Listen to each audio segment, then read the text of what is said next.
judul dari skripsi saya itu kebermaknaan hidup pada lansia homeless. Dimulai dari latar belakang bab 1. Manusia untuk mempertahankan hidupnya ada kebutuhan-kebutuhan yang harus dipenuhi. Sandang, pangan, papan merupakan 3 hal paling fundamental yang harus manusia penuhi untuk mempertahankan kehidupannya. Nah, dalam teori Maslow itu ada hierarki kebutuhan atau pyramids of needs, yang mana 5 kebutuhan paling dasar yang harus dipenuhi manusia. Yang pertama itu kebutuhan fisiologis, air, minum, makan, seks, tempat tinggal. Kemudian di atasnya lagi ada kebutuhan akan rasa aman, di atasnya lagi ada kebutuhan akan rasa kasih sayang, kemudian kebutuhan akan penghargaan, dan yang terakhir aktualisasi diri. Nah, ada orang-orang yang tidak mampu memenuhi kebutuhan dasar tersebut. Orang-orang tersebut disebut homeless atau orang-orang yang atau tunawisma kalau dalam bahasa Indonesia. Nah, homeless adalah orang-orang yang tidak memiliki rumah. Salah satunya rumah adalah salah satu kebutuhan paling dasar yang harus manusia penuhi. Nah, banyak sekali faktor-faktor yang menyebabkan orang itu bisa menjadi homeless gitu. Salah satunya adalah yang paling umum adalah kemiskinan. Kemudian ketidakmampuan dalam memenuhi kebutuhan dasar tersebut dapat menyebabkan manusia itu rentan terhadap permasalahan-permasalahan hidup, permasalahan kesehatan, permasalahan sosial gitu. Dan itu akan menghambat kesejahteraan hidupnya. Lalu bagaimana jika homeless itu terjadi pada seorang lansia, yang mana lansia itu kebutuhan dasarnya itu lebih ekstra, yang mana harus butuh perhatian yang lebih diperhatikan gitu oleh lingkungannya, terkait faktor gizi, emosi gitu, harus lebih diperhatikan oleh lingkungannya, oleh keluarganya. Lalu bagaimana jika homeless itu terjadi pada seorang lansia, yang mana lansia memiliki tugas perkembangan?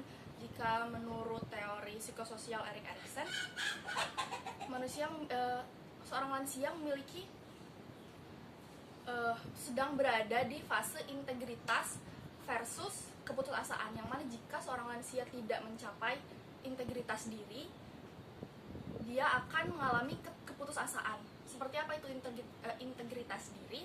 Ketika seorang mencapai integritas diri, seorang lansia dapat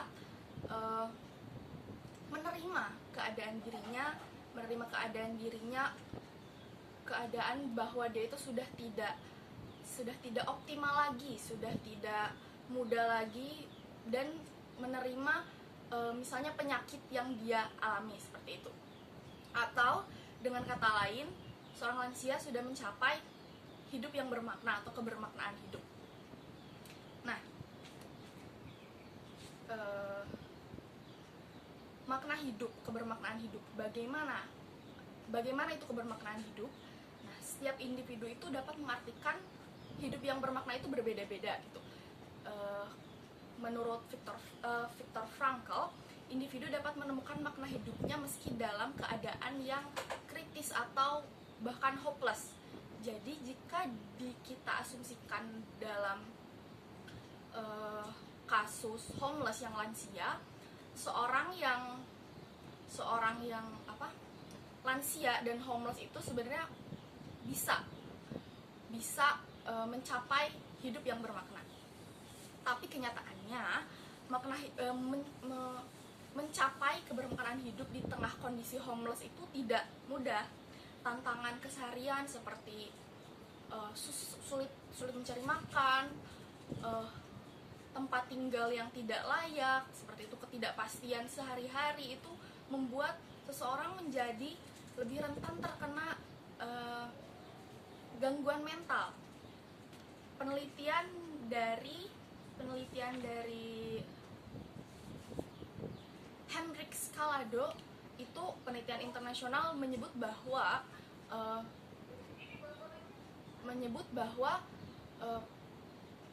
gangguan mental komorbid lebih tinggi prevalensi terjadinya itu pada gelandangan atau pada tunawisma. Seperti itu, yang mana itu sangat amat berlawanan dengan fakta, dengan teori milik Viktor Frankl, menyebutkan bahwa dalam kondisi apapun seseorang itu dapat mencapai kebermekaran hidup. Seperti itu. Kemudian realitanya seperti itu. Nah,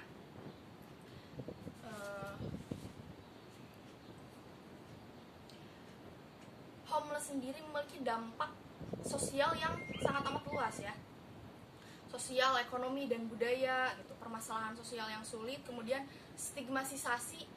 Permasalahan sosial yang sulit itu permasalahan yang maksudnya homeless itu bukan hanya permasalahan individu, melainkan jika terus terjadi akan menciptakan permasalahan sosial yang sulit ditangani, seperti stigmatisasi, kemudian marginalisasi sosial, yang mana itu pada kenyataan sudah terjadi saat ini di Indonesia.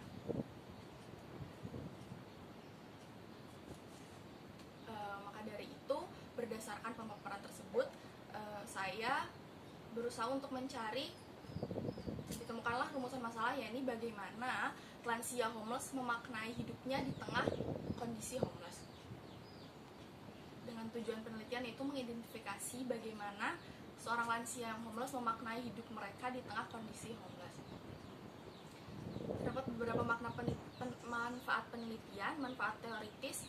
Yang pertama, memberikan kontribusi pada literatur mengenai kebermaknaan hidup, khususnya dalam konteks lansia homeless. Kemudian memperdalam pemahaman tentang dinamika psikologis dan sosial yang mempengaruhi kebermaknaan hidup pada kelompok rentan. Manfaat praktis, menyediakan informasi bagi pembuat kebijakan untuk merancang program dan kebijakan yang lebih efektif dan manusiawi bagi lansia homeless. Kemudian menginspirasi program-program komunitas dan dukungan sosial yang dapat meningkatkan kualitas hidup lansia homeless.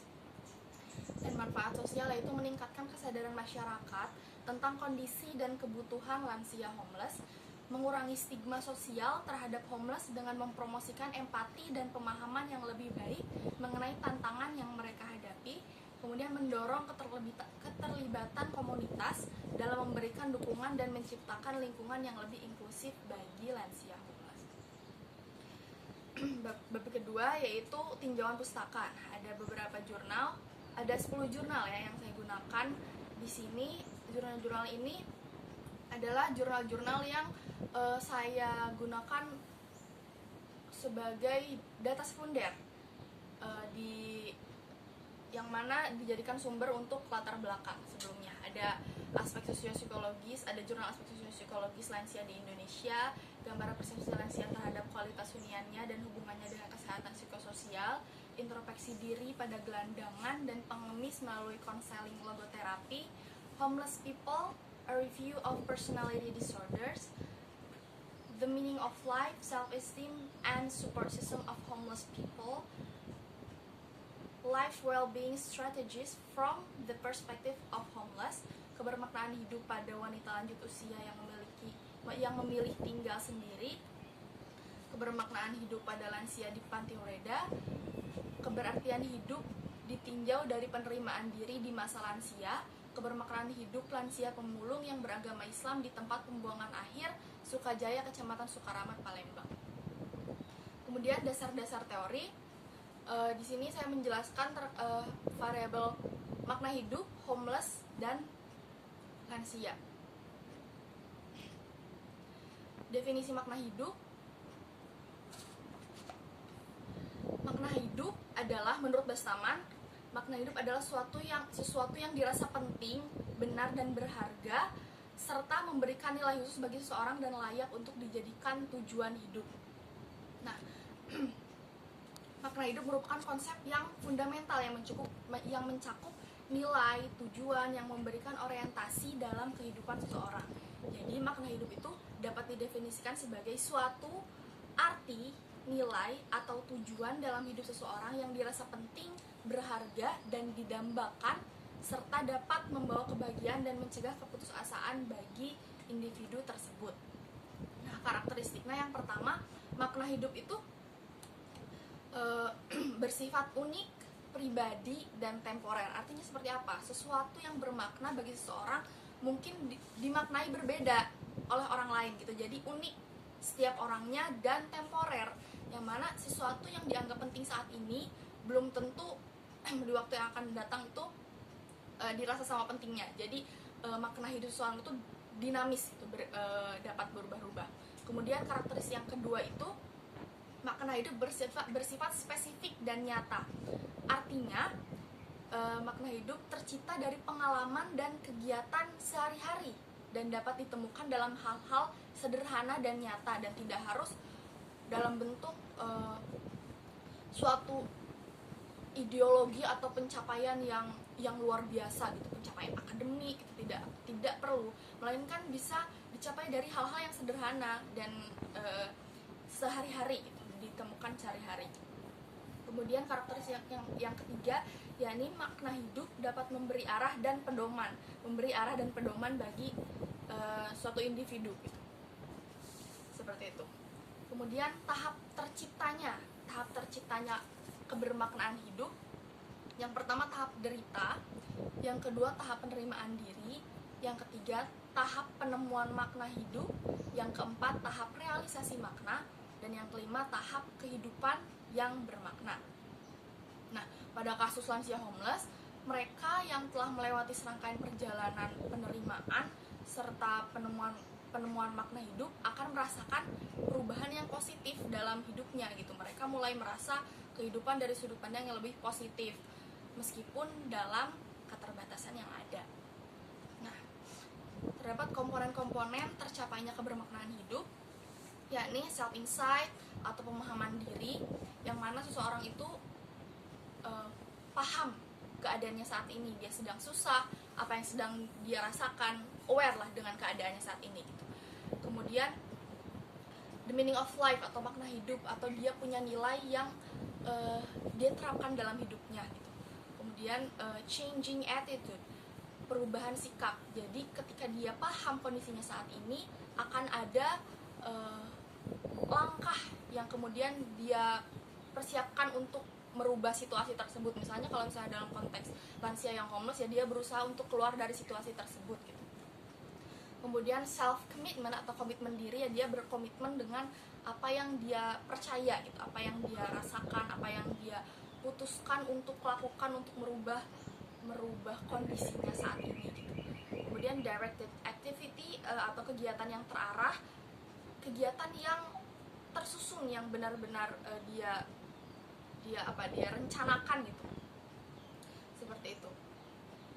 Dan social support, yaitu support dari lingkungan sekitarnya. Nah, komponen-komponen ini itu yang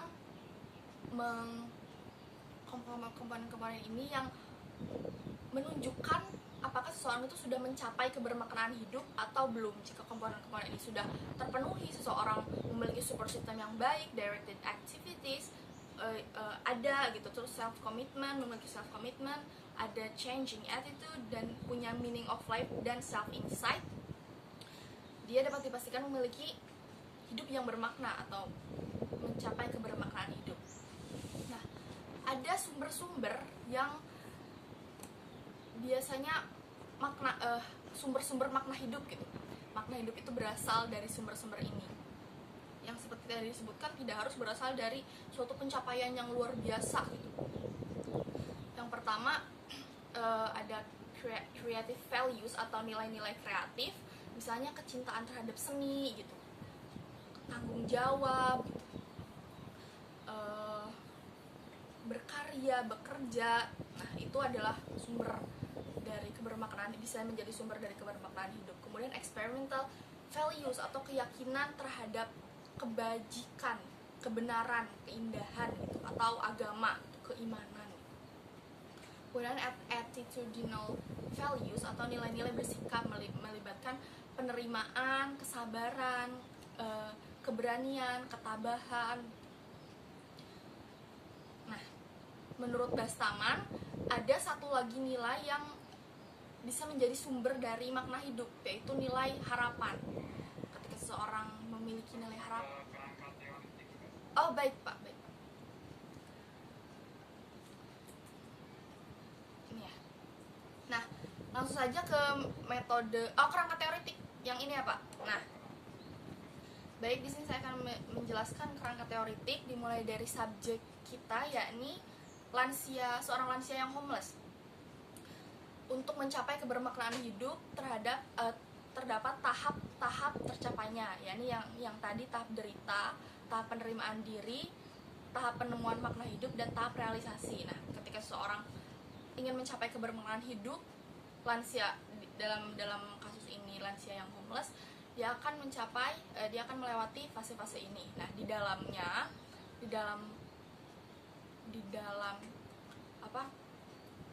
fase-fase tersebut gitu, ada proses yang mana kebermaknaan hidup itu bersumber dari yang tadi creative values, experimental values, attitudinal values, dan ini mohon maaf sepertinya di bawahnya ini ada nilai harapan atau hope values. Nah, kemudian ada komponen tercapainya kebermaknaan hidup. Selain sumber-sumber, ketika seseorang sudah mencapai kebermaknaan hidup, kita dapat melihatnya dari mana? Itu dari komponen tercapainya kebermaknaan hidup, yakni ada self insight, the meaning of life, changing attitude, self commitment, directed activities, dan social support. Dan ketika sudah terpenuhi, maka akan mencapai kebermaknaan hidup seperti itu. Nah, di sini dijelaskan juga karakteristik kebermaknaan hidup, yakni pribadi, unik dan temporer, nyata dan spesifik, kemudian memberi arah dan pedoman.